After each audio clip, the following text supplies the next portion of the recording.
warra majlisa baratu za'a furraa kaasee hanga za'a jaha ganama masjida karaa lamaa keessatti baratu Sheekh Amin wajjin gootanii turtan. Mee majlisa barattoota majlisaa san irraa maal argattan? Barattoota majlisaa hoggaan argee dargaggeessa jajjabaa abdii biyyaa warra wahillee hubate wallee barate warra san ta'uun argee jara san hoggaan ta'u keessa namoota tokko qabeenyulleen keessan dhabamu beekadhu warra akaadaamikaalillee barnoota ammayyallee baratee jiru maalummaa barnootaatis hubatee jiru warra saniin argee warri san akka Naayiroobitti sa'a 4 ta'ee masgiida dhufu jechuun dubbii jabduudha beekadhu.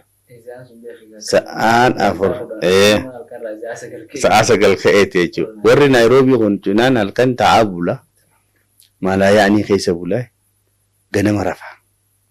Isaan sanirraa bahaniiti maalaa yaa'anii sanirraa bahanii gizeen mana barnoomsaa yookaan majlisa isaanii kana dhufanii diin rabbii baratan.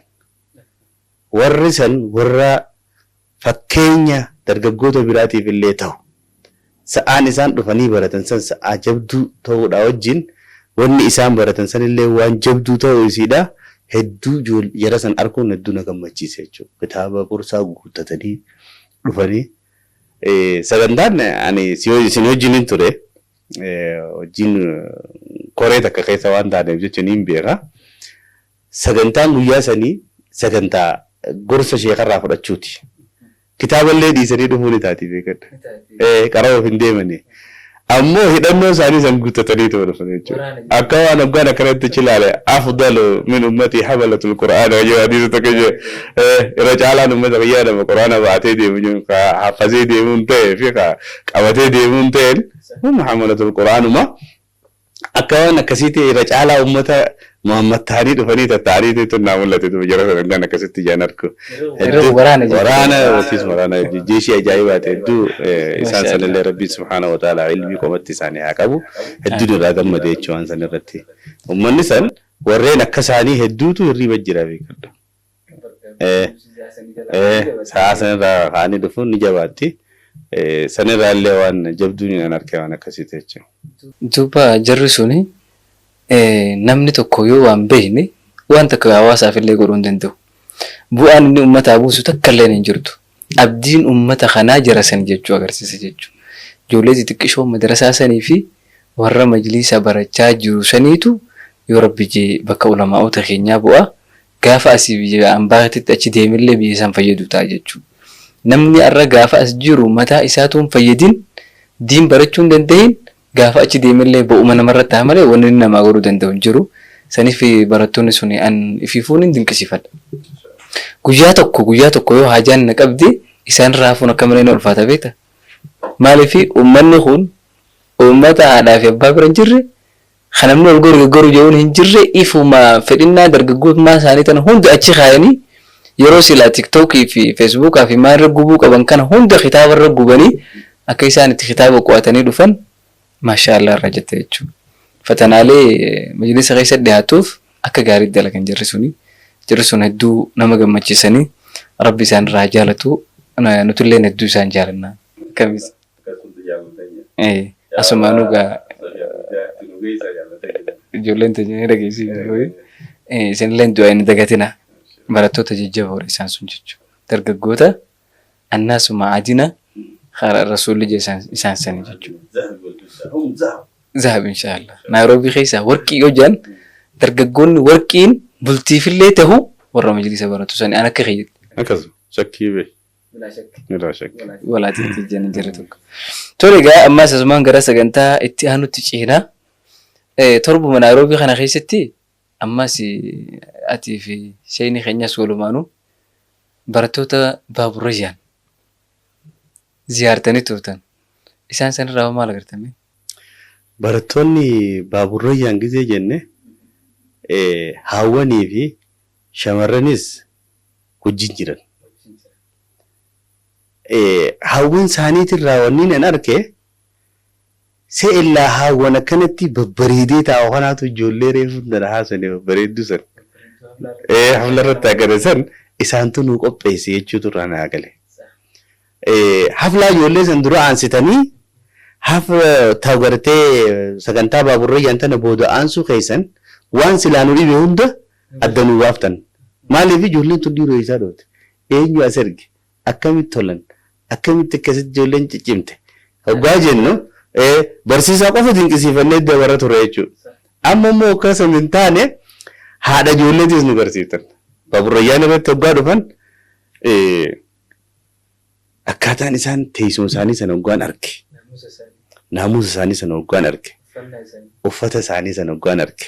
Laal amma halaqaaleen ilmii biyya keessa jirtulleen maddaan haraashii immoo biyyoota adda addaa jirtulleen akkuma jirutti dhufee barata beeknamne.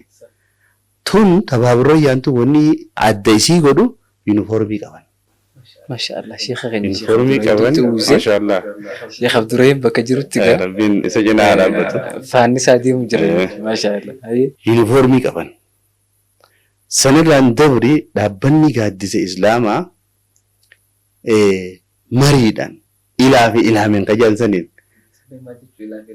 Ilaa fi ilaameen jechuun bar marii fi marabbaa jeessanii bar.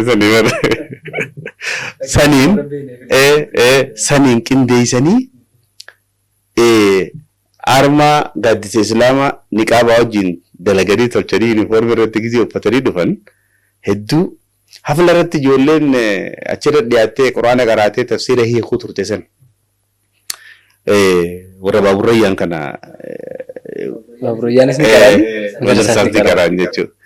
Hoggaa dhufanii achirratti kanatti ijoolleen tun tartiibaan dhufteechi niqaaba sanii wajjin mul'attu namni tokko kana cinaa ta'u sababa ijoolleen qazzuma keessaa gayyaatee jedhu kataayu ture qasaaba fakkaata jechuudha. Qindoominni akkasii niqaabaa wajjin tolchanii bareedanii akkasitti taa'an san waan hedduu na dinqisiise keessaa. Haga wanni takka giseerra walii galan yoo fokkottuu taatelee ni bareeddi. Wanni irra walii galan akkasitti bareeddi. Teessumti isaanii san akkasitti. Shamarran isaan keessatti argaman. Humma adin. Shamarran sanis. Maaliif hawwan akkasiitii wajjin guddatan. Hawwan isaanii san amma shamarran biyyarraa as dhufee as jiru haati isaanii tanuma jirtu naa beekadha. Haadha laali intala fuudhii jenna. Haadha laali intala fuudhii warra jensan warra irra laallachuu qaban jechuudha. Hawwan akkasii kajoollee akkasii qopheessee dhufee isaanii wajjinis barnoota kana barachaa isaan qindeessaadhaa deemuutu isaanii wajjin jira. Shamarran kunilleen isaanumatti warrabe jechuudha. Waan ajaa'ibsitti ta'u shamarran kun namni deema majlisa kana dhaqii baradhu yoo hin jiru beektaa. Arabbumaatu isaan qaceelchee isaan filatee masjiduma rabbii isaan jaalatee quraanuma rabbii isaan jaalatee bakka kana dhufan malee haadhaa fi abbaa biran jiran. Zaa fedhanii gabbahanii waan fedhan godhuu danda'an. Wanni macaadina jeefu maali? Tanaaf jechuudha. Macaadinummaan namaa wannummaan itti mul'atu namni haadha abbaa biraa fagaatee biyya isan beene dhufee akka fedhe ta'uu osoo danda'u waan fedhe dubbachuu osoo danda'u waan fedhe dalaguu osoo danda'u if qabee akkasitti uffata islaamaatiin miidhagee iddoo malaayikaa wajjin tattaanii bakka sana. Malaayikaa wajjin tattaan malaayikaa wajjin manaa dhufan ammaas. Tana gaafa.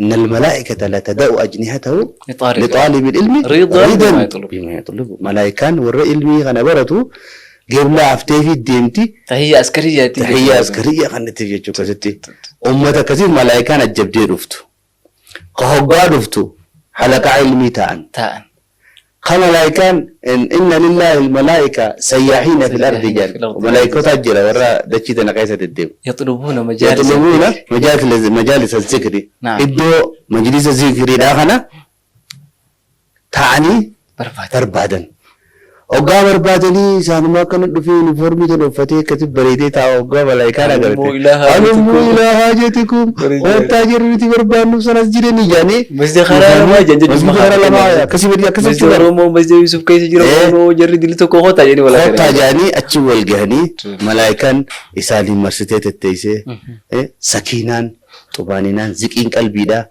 بيخي نما خانا بكتنا نورمو بكا خانا جرو فيه ورا بكا خانا دابيتو دبيت ردباسو بيخا نعم راها بكا خانا جرو كمبچو بكا خانا جرو مالك بكا خانا جزي رفته تكفى أوقات رفتو ملايكا سأجبي سبيتا نعم لما فا ملايكا سي مرسدت التيسي sadaffaa sakiinaan gartee xumaaninaan siqiin qalbiidhaa si marsitee tetteessi.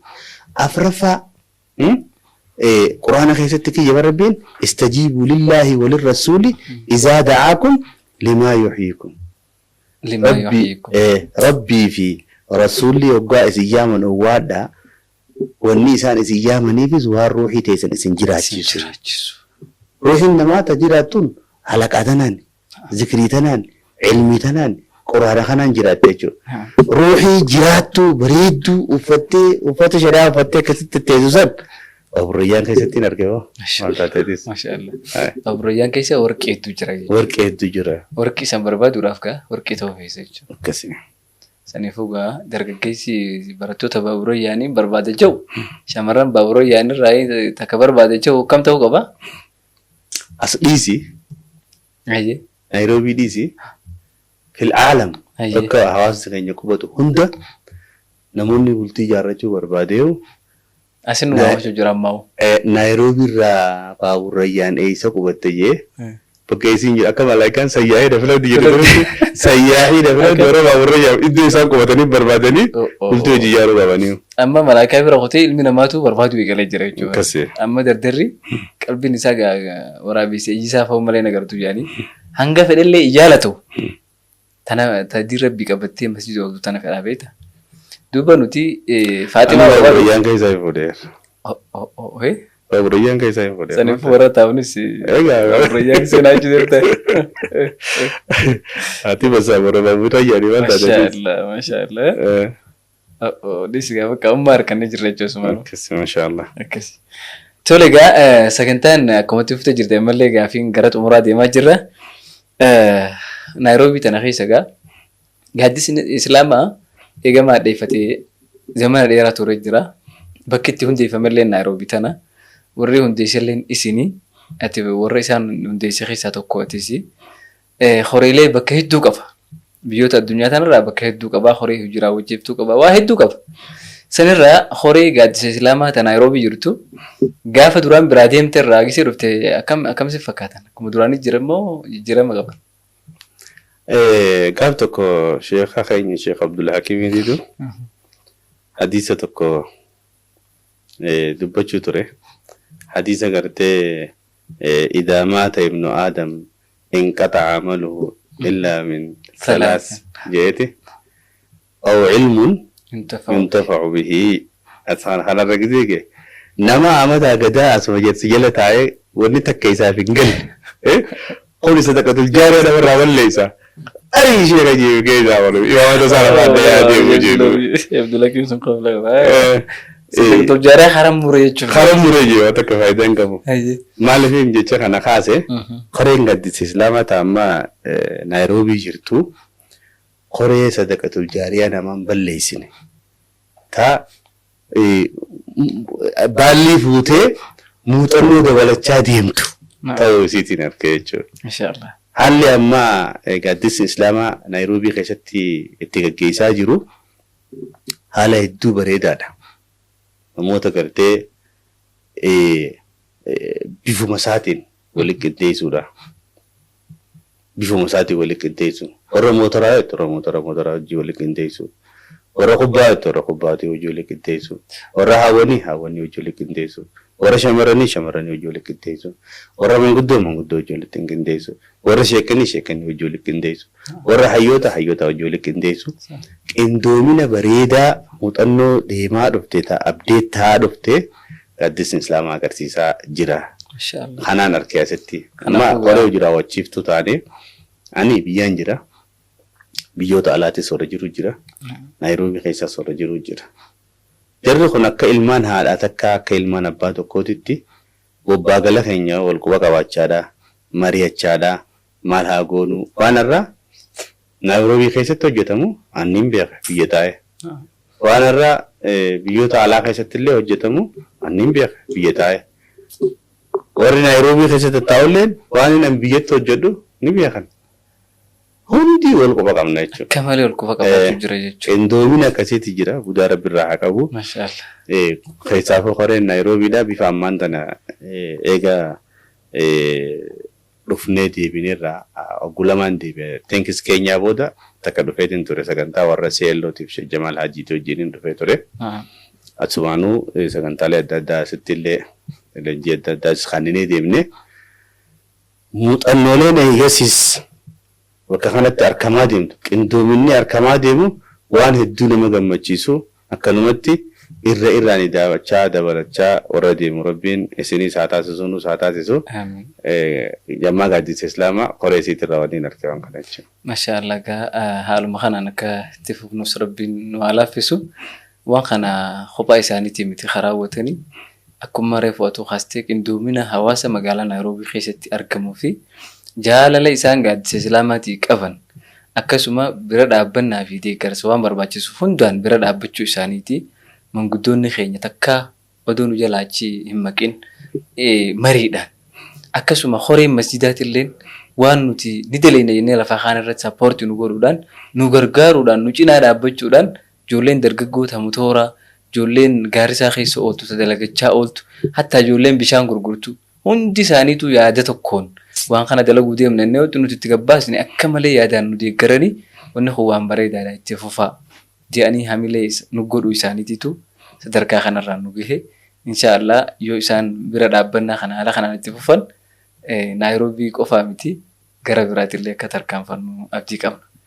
Tole egaa dhiifama gaafin haf mataa isin goone keessummaa ta'uu keessummaa ta'anillee waan qabdan margaa Naayiroobii tanatti warra Naayiroobii tumoo si warra Itoophiyaati. Laallee goone. Na dibdee dubbiin kun paaspoora Itoophiyaa qabdu moo haasittisa? Laallee goone yeroo maa wajjin waan baafna. Gaafa Naayiroobii tolte. Asii gaafa Itoophiyaan tolte achi laallee goone malee har tokkotti murteessan nurra laalanii. Akkasii. Warri yoo isin murteeffattanis warri Itoophiyaa. Warri Itoophiyaa nama laala. Yoo isin murteessanis nuti isin hin dhiisu. Akkasii. Daniif akkuma siyaamiin baanu firraa Naayiroobii tun haa taate jee barsiini. Akkasii. Firraa manuma tokko asi kireeffadhu malee jee xiqqaa tokko raalee akkasii firraa asitti isinii kireessinaa. Afaan qabu. Shakkii warri Itoophiyaa biroo iseenti. Waan lakkee. Akkasii. Walamannee hojii yaanaaf shiira. Barakallahu fikum. Tole gara gaafii itti aanutti haa ceenu. Amma gaafii duraarratti kadeebistan horeedha. Horee gaaddisa islaamaa Naayiroobiiti. Hawaasa magaalaa Naayiroobii keessatti gaaddisa islaamaa jalatti walitti qabamee deemaa jiru kana hoo bifa akkamitti agartame? Yeroo hundaa'u horeen takka yoo jabaatte horeen san jabaachuudhaaf warra isaan duuba jiruutu jabaa ta'uu beeksisa. Maaliif namni yaada hedduu tolchee bocee qopheessee lafa kaaya yaada lafa kaaya kana namni wajjin fudhatee hojiirratti oolchuuf yoo hin jiraanne yaadni san ilaamshawa. Coobni san keessa deebi'a.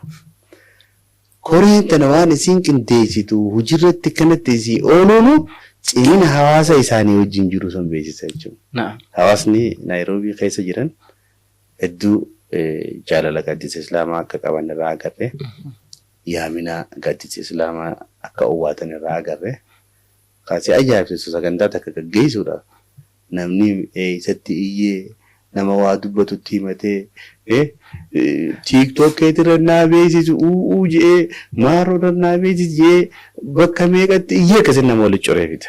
Waa xiqqisho sanu bira waa xiqqoo argata. Waa xiqqisho argata. Konni gaaddisa islaamaan hawaasni isa duuba jiru jabaa ta'uusaa sa'a kanatti wal agarru jennaan sa'a hubatanii dhufu. Wal quba qaban jechuu kan guutuun. Sa'aatti wal agarra jenne san xiqqoo rakkoo hedduu mudateeti har'a sa'a san dabarsee guddaa jennas akkuma nama waa takka hin ta'in itti yaani wal quba. Gandi tartiiba qaba jechuudha. Tartiiba qabaachuu. Fakkeenyaaf barattoonni baaburayyaan nama 200 fi nama 250 dhiyaatu. Barattoonni baaburayyaan qofti. Qadarsii ganamaa baratu akkas karaa namaa 100 oliiti. Galgala baratu jira dargaggoota jechuudha. Hundinuu adda addaan jiran wal quba qaban jechuu jiru.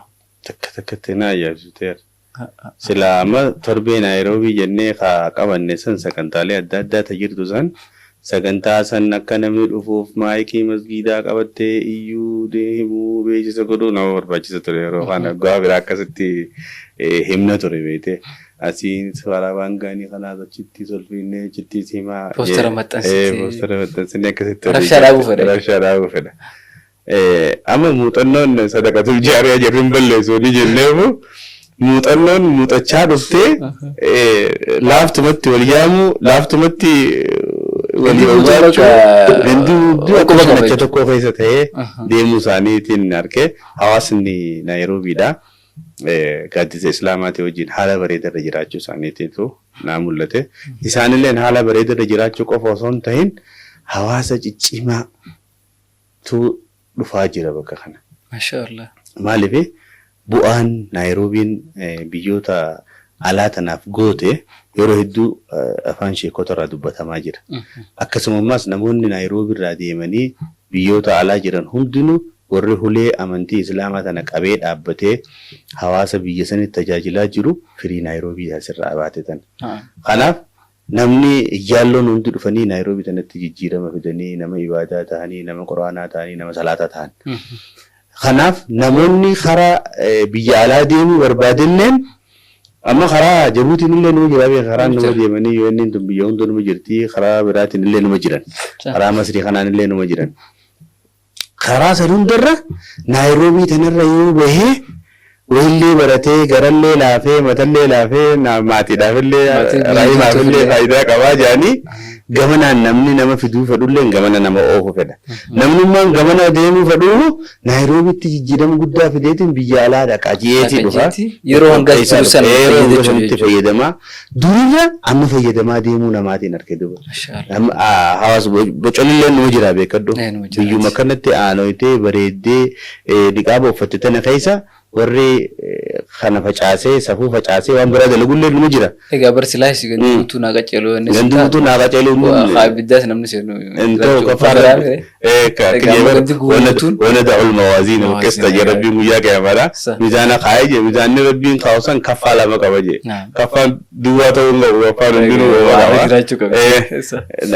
namoota keessa akkas nama akkasiitillee agarta garuu wanni garaa nama nyaatu ربي سبحانه وتعالى قرآن خيستي ربين ولا يريد لعباده الكفر ولا يرضى لعباده الكفر ولا يرضى لعباده الكفر ربين قبروتن ساتي كفر من جالتون أبو ما فديت نوتيس أحسين أنيس أكنا مسلمات كوتي حواسا غينيا وهن انتانا كذا تركمون فدوان اللين أموني أسي أكا خويسا شومو كيسا تركمو بلشان نوجره جبه دراما بوجولا دلقو هاسو بوجولا دلقو تيك توك بوجولا أوفو نو مجرا وني بريدون كنجرتو وني بريدون تنو مجرتو خكنا خنا كريتا أكو مهري شافي قبي دني براغبو ألتي كستي هتوصل أن أكا أمرت إنجالات بيجو أنا لين جارد إنجالد مالي في ربي لين جارد ربي لين إنجالد ولا يرضى لعباده حواسنا نيروبي تلين إنجالد وناف أما اللي أبليان كنيورين كسي دبنغورا كسي خيس جرو غمانا أسديبني توبتني ربي توباني كيبلا توباني كيبلا جاءتني جرت أسديبني حواسنا نيروبي تلين نما كسيني كيبلا دنديتي كبني بيكدو دنديتي بريدو كبني دنديتي ساني سن قرا خير التسديب سني يو خير دلقن ربي سبحانه وتعالى الرجالة حواسن اللين الرجالة نموني كما ربي نما يامن اللين الرجالة ني خبجة قبل اللين ماس خبجة قبل اللين نمني كست بقاس ديبي قرآن خيسة ربي سبحانه وتعالى نما توبا مسا ديبي بر يودد الله سيئاتهم حسنات دلقا بدو إسان دلقا ترنسانو غارت تساني جيجيرا جربين التندانسي قانون قفتي غاري خيست تساني خطب غمانو غاز دي بنجو قنا اچمانو بلين كينيا ورين نبي خنموتو وانا منتي نساني رام فين خدلغا جيران اف بي خني اچران واستي بني ايات جرتي والجيني من هنا نبدا والى الجنه نلتقي كجانسن اسي اكل جنه والقنمنا كجانسن اكا خرام بباني كمان يا مولى أنا اللي نفدواتي إن شاء الله ربي ما شاء الله بارك الله فيك حواسا مقالة نيروبي وان بريدو أكرر أجرتي نفهمت واسني خنيا خن مقالة نيروبي خين سكوبتن أكو مقا أستاذ خنيا دبتي خنا أنا اللي متاخيا فدو تكاني سندين كسي فدي جل كبر راخستني هنقدماتي أمنتا إسلام رت كسيتشو خيسني فدو تكان إسنجال ده هدو تكانت أجهما بكا قد ربي سناقو إريتي سنة اللي ربي سنة تولشون سنين جاكا متاخياتي duuba hawaasa kanarraa waan takka ta'in abdii irraa qabu munkarri tokko yoo dhufe magaalaa Naayiroobii keessatti akka milkaa'uu hin dandeenye jechuudha. Maaliif jennaan da'awaa erga jennee lafaa kaane akka hawaasa magaalaa Naayiroobiitti waliin itti qabsoonaadha malee sheekan qofa dhiisneetii miti amma. Maashaallah. Baaburoyyaan ijoollee madarsaa warra majlisa ganama baratu warra galgala baratu hundi ijoolleen xixiqqishoo irraa kaasii munkara balleessuudhaaf magaalaa Naayiroobii keessa walii galee jira. Kanarraa kan ka'e namni tokko Naayiroobii keessatti munkara dalaga. Hawaasa baafadhee addaraasha hireeffadhee shaashaa godhee akkasitti ittiin gammadu san hin jiru. Maaliif? Illee milkaa'u. Hawaasni keenya. Amma qindoomina ammaa kana dhiisi. Gaafa qindoomina milkaa'uu hin dandeenye. Meeqaatu asitti kamzayya kakara beeksisni jeesanii meeqaatu kakakaatii dhufee asitti cabe ajaa'ibii jira. Jallaa meeqaa dhufee asitti kasaaree gale. Asitti kasaaree gale. Konsartii illee ni milkaa'u. Abshir inshaallah. Sarakaan qabdu asitti. Hawaasa keenya irraa abdii qabna. Duuba gaa sheekha keenya ammallee gaafii waa xiqqootu nu hafee wal jala finneetuma gaa dhiifama dhumarra isin gaafanna. Abshira. Keessumaa gaa wakkatti illee hafin godhani dhiifama nu godha isin jechaatu. Meegaa sagantaan tuni bu'aa bahii hedduu keessa dabarte. Laffaatii hedduutti laffaame. Mee sagantaalee tanarratti eenyu galatoonfatu barbaada? Namoonni sagantaa tanarratti galatoonfadhu hedduudha. Galataan eega geesse xumuruuf deemtana fakkaatti. Kadhiyaatti maal torbee Keeniyaa keessa waan takka qalbii xiyya keessa nan baaneetu jira. Torbee Keeniyaa keessaa sagantaalee qabanne hunda rabbiin nu galmaannuuf ga'e sagantaa warra galgalaa takkaatitu galmanuuf hin ga'e. Maana jechiisee qalbiin jabsita. Sagantaan san ijoolleen sun waan kana na rifachiista. Sagantaan san wanni inni waan kana kaaseef rabbii wahii tolchuu deeman na fakkaatti. Sagantaa saniif warra san uummata jijjiibaadha. Warra fakkeenya aalamaafillee ta'uu ta'a. Warra wasiyyaa abbaadhaa lafatti hin dhiifne. Wasiyyaa abbaa bakka hin gahu.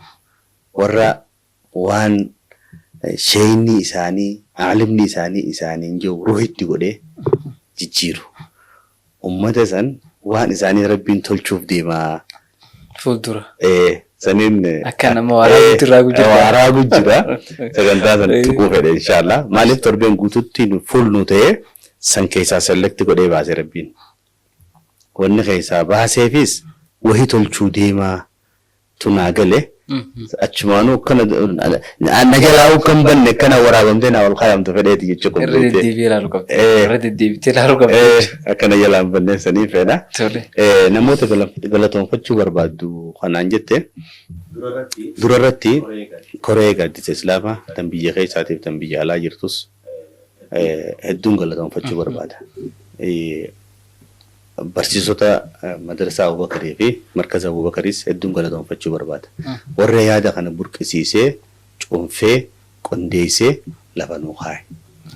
Yaadni immoo burqisiifamee, qindeeffamee lafa kaayame yoonii fi zuruufa qabaate takkaa'u baasii qabaate malee hojiirra namaa ooluu hin danda'u. Nam meeqaatitu yaada fidee lafa kaaye yaadni isaa hojiirra qabeenya dhabuudhaan yaadni isaa hojiirra ooluu fi dhabee sadarkaa maraatullee kasii numa jira beekadha. Guutuudha. Sadarkaa maraataa nama magaalaa keessa jiru kun irra guddaan nama yaadu beeki. Karoora baasee karoorri isaa jalaa fashale. Karoorri isaa jalaa fashale. Nama yaadu. Saniif yaada kana qindeessanii lafa kaa'uu isaaniitiif hedduun isaan galatoonfachuu barbaada. Itti aanee immoo koreen gaaddisa islaamaa. Gaafa duraa namni wanni dubbachuu ture. Bakka adda addaa koree majlisaa fudhadhu, koree afooshaa fudhadhu, koree wayii fudhadhu. Koreen majii. Koreen majii. Koreen waa namarraa guuteeti nyaattii jedhanii taasisan. Akkasi maqaan kun deema. Maqaan kun akkasitti deemu ture. Koreen gaaddisa islaamaa immoo haflaa marraa tanaati irratti waan ajaa'ibaatti dalagame jechuudha. Koruma hojii raawwachiiftuu gaaddisaatiitu wal mari'atee sagantaa tanaaf waan godhamuu qabu qixxaa lafa kaa'atee baasii isaanii baasee sagantaa tana gaggeesse. Fakkeenyaaf amma anaa fi isheen hoggaanii fi biyyarraa kaanu tikeeta keenya guututti namni nu cufe obboleessa keenya koree hojii raawwachiistuu gaaddisa islaamaa keessa kan jiru obboleessa keenya Nabiil. Allahu akbar. Koreenis waan daleeti. Nabiil hoggaanii fi yaada nuti koree bakka shuuraa bakka mariitti goonu san keessa dhiyeessine hoggasuma waan danda'u barruu nuu haa'e eegaan sagalee ta'e dhaggeeffadheen barruu san kaa'ee mee maaltu jira wanni jiru naan jee na gaafate akkana jeeguun itti hime barruu sanis akkasuma dhiisiti gitee ka'uu deemtan tikeeta keessan buugodhaadha buukingi na erga anaatu kafalaa naan jee tikeeta keenya guututti isaatu baase tikeenya keenyaadha baay'ee qaala'ee jira hedduu tikeeta makkarra kaasiiturra qaala'ee jira keenyaan waan kara deemuu jirtullee hin beekneen Itoophiyaa Airlaansiin asitti hedduu qaala'e qaaloomina sanii wajjin namni tikeeta keenyaa nuu cufee obboleessa keenya Nabiilee jechuudha. Akkasumatti amiira keenya guddaa Sheekh Ahmad Nuur hundeessaa madrasaa Abubakar Siddiq innilleen akkasumatti maallaqa isaa baasee koreeleen biraa kanaaf ta'es hundi qooda leencaa qaban jechuudha. Warra koree teenya cinaa dhaabbatallee faamiliin amma Soraaliyaa irraa Ibn Abbaas gaafii inni gaafate faamilii deebisteetiif jira maallaqa gahaa kan itti kannanii jechuudha. Koreen teenya ifiifis akkasitti baaftee sagantaa tana milkeessite. Koree gaaddisa Islaamaa jira wajjibtuu biyya alaatii fi biyya keessaa hunda hedduun galatoomfadha jechuun isaan akka nama tokkootti galanni gaana qofaa miti silleen ilaallataatiillee itti naayiduu qabdamee waan jalaa irratti yoo jiraatte. Wallaahi dhugumatti sheekonni duraan waa fuudhuu malee waa kan nu beekanitti hawaasni kun sheexaanni takka xilaanni uummata musliimaa facaasee ture akka jidaloo irra kijiba kaa'an sanitti kijiba akka jidaloon darasaan akkasitti jedhanii jidaloo maqaa balleessanii darasaallee maqaa balleessan sanitti sheekota maqaa balleessitanii turan. Ati isheenii waa fudhachuu malee kan nu beeku maaliif itti kennite hanga jaan takkatti maaliif gaafatte dubbiin kun har'a akka kijiba taati. Namni sheekaa namni diirrabii barati akka waa kennuu danda'u wahillee gaggeessuu akka danda'u nu agarsiiste koreen gaaddisa Islaamaati. Galatoomaan jaalallee nasumaanii ammallee rabbi umrii isin haa dheeressu hojii ni eegaltan malee kanaa gurguddoo isin eeggata jajjabaadhaa jechuun hin barbaada. Kana qofaaf egaa hawaasa irraayis warra isaanii dabalamee guyyaa sagantaa irratti shilingii Keeniyaa 100 takka madrasaa Abubakar Siddiqiif gumaachee jira. Akkasuma innummaan sun namnummaan sun maqaa kiyyallee nan dhayinaa jee ture ammallee maqaa isaan dhoynu bishaan hawaasa addaraasha san takkaa'u galma san guutee jiru guutuu obaasi. Daarzeena 100 takka guutuu buusee. Nama akkanaa kan hundaa jira. Nama kanaanis oduu galatoomin jenne bira dabruun ni ulfaata. Nama kanallee rakkoo adda addaa inni qabu jira. Haajaalee inni qabu jira. Haajaa isaa san akka rabbi baasuuf illee bakka deemtanitti akka du'aa gootaniif nutillee du'aa inni goonaa fi haajaa isaa san rabbi haa baasuuf jenna. Inshallah rabbi haajaa isaa haa baasuuf. Kana qofaaf egaa waa'ee galataa kana yoo dubbannu ani koree gaaddisa Islaamaa ta magaalaa Naayiroobii jirtu gubbaarraa kaasee hanga jalaatti. Koreen gaaddisa Islaamaa sadarkaa hedduu qabdi. Koree gaaddisa Islaamaa taatee ta boordiidhaati jira. Ta dhiiraa. Akkasuma koree gaaddisa Islaamaa ta boordii taatee ta shamarraniitti jira ta hawwanii. Hawwan sun ibidda keessa gubatanii simannaa sheekaniitiif wanni isaan hin godhanii jiru. Akkuma warri dhiiraa mari'atanii sagantaa kana wal quba qaban jechuutti gabaabdumatti. Koreen dhiiraatiif ta dubartootaatis. Maashaallah. Isaan saniinis galatooma odoon hin jenne bira dabruun barbaadu. Kana malee koree daawwaa jira. Koreen daawwaa tun waan kana qindeessuu irratti sadarkaa guddaarra jirti. Koree manaajimentii daawwaa jechuudha. Gama dhiiraatis gama dubartootaatis. Kana qofa osoo hin taane koree sabquunnamtii guddaa jira. Tunilleen gaheen isaan baatan shoora leencaati jechuudha. Kana bira kutii miseensota gaaddisa Islaamaati jira. Gama dhiiraatis gama dubartootaatis. Barattootaa jira. Ati walumaa galatti hawaasni magaalaa Naayiroobiidhaa. Guyyaa san sagantaa san irratti argamanii galma san bareechanii aalima keenya cinaa dhaabbatanii yeroo sagantaan gara xumuraa deemtillee sheekha keenya mana kiyya haa dhufu akka gaafana maal na yaadachiisan beektaa? Wallaahi warra Naayiroobii kana hedduun isin jaaladha jooniif maali beektaa?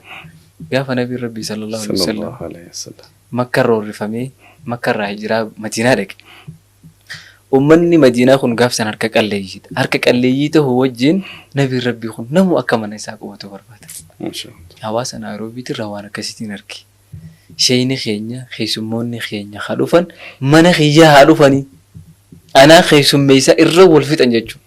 Eegalee irra wal fixaniiti aalimni keenya guddaan kun kabajaa isaan sheekaniif qaban kabajaa isaan nama diin rabbii baratuuf qaban kabajaa isaan diiniif qaban nan mul'ate isaan kanaanis galatoomaa odoon hin jenne bira dabruun ulfaata isinillee akka keessummaatti hawaasa kana galatoomaa jechuu qabdan. Warreen silaa wajjin jirra addan baane bilbila isin bu'us quba qabna. Warreen carraan mana isaanii dhaquudha isaan gahee nyaata adda addaa qopheessanii abalumaan nyaata abalumaal fedha jedhanii gaafatanii nyaata adda addaa qopheessanii tartiibaan nama gaafa 2023 nama hedduudhaan dhufneeti maal moggaafne gaafa kan dhibeeta rihlatu da'aa wa ta'aam jenneen rihlatu da'aa wa ta'aam jenneen maaliif riibaa faaneeti mana nama tokko fataraaf nu yaamanii mana nama tokko dheenee fatarra abbaan laaqana nu yaame achi taa'een nu eega karaa biraan kun fatara irraa kaanee deemaa inni karaa laaqanaa deegu jechuudha. Mashaallah. Laaqana dheenee laaqana nyaannee asootti kan immoo khayraa taatedha. Rihlatu da'aa wa ta'aam jenneen. Amma torbeen Naayiroobii haflaa madrasaa Abubakarii fi markazaa kunilleen waan akkasii qaba jechuudha. Saniifuu qindoomina isaan qaban akka ajaa'ibaatti. Hatta nyaata kanarratti illee sagantaa lafa kaanii jechuudha. Akkasitti sagantaa bareedduu san galatoonfachuun nurraa barbaachisaa jechuudha. Warreen laaqana nu affeeranii uffata kabajaa nu uwwisanii kannanillee fiqqaanfachaadhaa jechuudha. Itti xiqqaatte jechaadha. Sagantaa bifa bareedduudhaan xumurre hedduu na gammachiise. Galatoomaa horaa bulaa dagaagaa hin rakkatinaa hin cinqatinaa hin dhabinaa waan kannatti waan nyaachiftan hin dhabinaa manni keessan mana keessummaa mana barakaa mana kabajaa mana diin mana ilmii isiniif haa ta'u jennee du'aa eegoonaaf inshallah. Mashaallah duuba akkasuma warra guyyaa san kajmaa irratti hirmaatanii achi dhaabbachaa oolan haa sagantaa ilaaluun dhaqqabin barsiisota madarasaatirraa hangafee horeeleen guyyaa san baajii uffatanii sheekan tajaajiluuf hawaasa tajaajiluuf dhaabbachaa oolan warri makiinaadhaan nu bira dhaabbatan bishaaniin nu bira dhaabbatan yaadaan nu bira dhaabbatan ati hundi isaaniitu haa galatamu rabbiin jazaa isaanii galataan haa galchuuf jenna dhumarratti namni tokko gisee biyya takka dhaqee waan bareedduu irraa arge maashaallah irraa jee dhaamsa uummata saniif dhaameetii gara bira rabbii dhiisee biraa deema mee hawaasa Naayiroobiitiif maal dhaamtan? Hawaasa Naayiroobiitiif wanni nan dhaamu karaan isin irra buutan karaa bareedaadha. Karaa kana ifi keessaa bahuu osoo hin taane kabiraatillee itti hidhachuudhaaf yaalii guddoo akka gootaniin isinii dhaama. Waan qabu namni bareechee yoo ifi dubbatu taate bareechee yoo ifi mul'ifatu taate itti gammadu yoo taate miseensan dhabu. Nama akkasitti isaanii wajjin waan san jaalatu isaanii wajjin waan san itti hirmaatu hin dhabu. Adadamu bakkuma ta'aniin waan takka dhugaa jaalatan jiran zikrii isiisan heddummeessan isii dubbisu heddummeessan haalli amma isin irra jirtan kun haala jaalatamaa waan ta'eef haala kana dubbachuu heddummeessaadhaan isaaniin jechuu barbaada.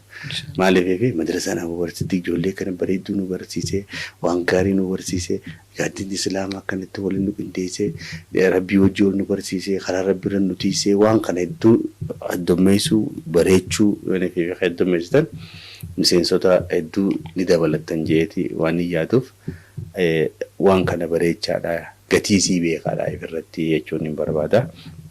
Inni itti aanu wal qabatanii deebinsi ammaan tan itti jiru kun ka itti isinii fufu ka hoggaa biyya kanarraa illee baatan bakka kanan irraanfanne barsiisota kanan irraanfanne barnootaasii kanan irraanfanne bakka deemtanitti gartee qalbii teessan keessa isinii jiraatu akka ta'u wal qabadhaa jabaadhaa jechuun barbaada. Inni itti aanu silaa Naayiroobiin biyya qubsumaatii miti biyya irra dabranii hanga irra dabartanitti halkan tokko isin jalaan dabarre guyyaa muhaadaraa waliigalaa ta'e guyyaa kamisaa kanarratti shayni keenya Sheekh Amiin Ibroodhaa hoggaa dubbate waa hedduu dhaamsa godhee deeme. Dhaamsa inni godhe keessaa hadiisa nabii sallallahu alaihi wasallam si onkura wahii dhaabuu deemu yoonii fi qiyaamaan dhaabbattee iyyinsi gartee malaayikaatan dhagahamullee taate qiyaamaan dhaabbattee dhiisi maaliin godhaami jettaniin dhiisinaadha dhaabaa onkura san hanga jedhutti nabiin sallallahu alaihi wasallam sahaabaa akka barsiise shayni keenya nuu hime jechuudha. Har'a biyya tana dhuftee boruu baata yoo siin jaanillee edenu darsii galgala kanaa akkasin dabarre jechuudha. Saniif bakka kana akka irraa faayideeffattan isin jechuun barbaada hawaasa Naayiroobii isin jaalannaa hedduu galatoomaadhaan jechuun barbaada. Hanganatti ni jaabamu waan hanganatti madaalamu miti. Saniifuu gaa rabbiin isaan haa jaalatu rabbiin isaan cinaa haa dhaabbatu jenna. Duuba galgala sagantaa arraan tanaa kana afeerraa keenya oowwattanii istiidiyoo Gaaddisa Islaamaatti argamtanii gaaffii fi deebii jalqabarraa hanga dhumaa nuti isiniif goone deebisaa bareedduu fi gorsa bareedaa nuus kofalchiisaa nuus bashannansiisaa waan barnootaaf keessaa qabu nu dabarsuu keessaniif hedduu galatoomaa ulfaadhaa isiniin jenna. Duuba bakka deemtanitti faana milkii rabbi isin faana oofuu isiniin jenna.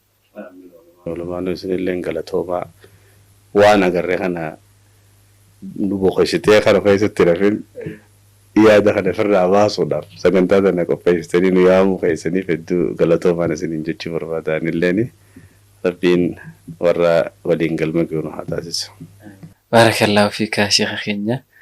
Daawwattoota keenya egaa sagantaan galgala arraan tanaa qabannee isiniif dhiyaanne ustaaza keenya ustaaz Imar Ismaa'ilii wajjin galgalarraa kaasnee hanga ammatti kan turtii taasifne kana fakkaata. Ustaazni keenya kun gaa nama daawwaa keessatti gahee guddaa qabu akkasuma biyyatti illee dhimma islaamaa keessatti gahee guddaa qabu hawaasa islaamaa tajaajilaa jirudha. Isaanis gaa bakka guddaa rabbi isaan haa jecha sagantaa keenya har'aa kanaan xumurraa asuma irratti isin raadamna hanga sagantaa biraatiin walitti deebinutti nagayaan nuuf tura. Assalaamu alaikum wa rahmatullahi wa barakaatuh.